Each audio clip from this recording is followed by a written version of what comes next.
Bonjour, je vous présente aujourd'hui de la science-fiction pure, de la très belle science-fiction, Trullion Alastor 2262 de Jack Vance. On va d'abord savoir qu'est-ce que c'est qu'Alastor. Loin vers la frange de la galaxie se trouve l'amas d'Alastor, un volume spatial de forme irrégulière de 20 à 30 années-lumière de diamètre où tourbillonnent 30 000 étoiles en activité. La zone qui l'entoure est sombre et vacante, hormis quelques étoiles solitaires. Vu de l'extérieur, Alastor offre un tableau flamboyant de flots d'étoiles, de trames lumineuses, de nœuds de tension étincelants. Des nuages de poussière restent suspendus en travers de la luminescence. Derrière eux, les étoiles luisent en tons roussâtres, roses ou ambre fumés. Des étoiles sombres errent invisibles parmi 1 million de fragments sous-planétaires composés de fer, de scories et de glace, ce que, faute de mieux, on appelle des étoilements. L'amas compte 3000 planètes habitées, éparpillées dans l'amas, avec une population humaine d'environ 5 trillions de personnes. Les mondes ainsi que leurs populations sont divers, mais s'expriment dans une langue commune. Tous sont soumis à l'autorité du Conatique de Luz sur la planète Numénès.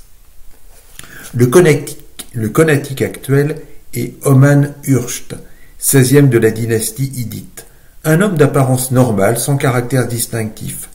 Sur ses portraits, lorsqu'il apparaît en public, il porte un uniforme noir très strict et un casque noir afin de donner une impression d'autorité inflexible. Et c'est sous cet aspect que le connaissent les gens de l'amas d'Alastor. En privé, Oman Urcht est calme et raisonnable. Il tend plus à sous-diriger qu'à surdiriger. Il mesure sa conduite sous tous les angles, sachant très bien que la moindre de ses actions,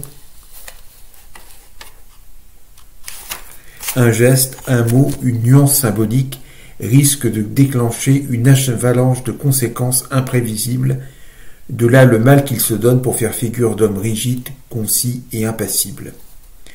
À première vue, l'amas d'Alastor est un ensemble tranquille, paisible. Le Conatique sait qu'il n'en est rien. Il sait que partout où les humains luttent pour leur avantage personnel, il existe un déséquilibre. Faute de détente, la trame sociale se raidit et parfois se déchire. Le Conatique estime qu'il a pour fonction de connaître et de soulager les tensions sociales. Parfois, il procède à des améliorations. Parfois, il applique des méthodes de divertissement. Si la fermeté devient inévitable, il déploie son organisation militaire, la Velme. Oman Urcht souffre à la vue d'un insecte blessé, mais le Conatique condamne à mort sans sourciller 1 million de personnes. En de nombreux cas, dans la croyance que tout état de circonstance engendre son propre contraire, il se tient à l'écart, de peur d'introduire un troisième facteur de confusion. Dans le doute, abstiens-toi, c'est l'un des principes chers au Conatique. Selon une tradition déjà ancienne, il se promène incognito dans l'amas, de temps à autre, pour rectifier quelque injustice, il se présente comme un haut fonctionnaire. Il lui arrive souvent de récompenser la bonté et l'abnégation. La vie quotidienne de ces sujets le fascine, et c'est avec attention qu'il écoute une conversation comme celle-ci entre un vieillard et un jeune homme paresseux. Si chacun avait tout ce qu'il désire, qui travaillerait encore? Personne, déclare sentencieusement le vieillard. Pas moi, vous pouvez en être sûr et certain, rétorque le jeune homme. Et tu serais le premier à pleurer de frousse parce que c'est le travail qui fournit la lumière. Allons au boulot, et mets-y du cœur, je supporte pas la fainéantise. Si j'étais le Conatique, je m'arrangerais pour satisfaire aux vœux de tout le monde. Plus de labeur, des places gratuites au jeu de la hussade, un beau yacht spatial, des vêtements neufs tous les jours, des domestiques pour vous servir des mets délectables, grommelle le jeune homme. Il faudrait que le Conatique soit un génie pour donner satisfaction aussi bien à toi qu'aux domestiques. Eux, ils n'auraient qu'une envie, te foutre une trempe. Maintenant, au boulot, le tense versement vieillard. Ou encore, cette autre conversation entre un garçon et une fille.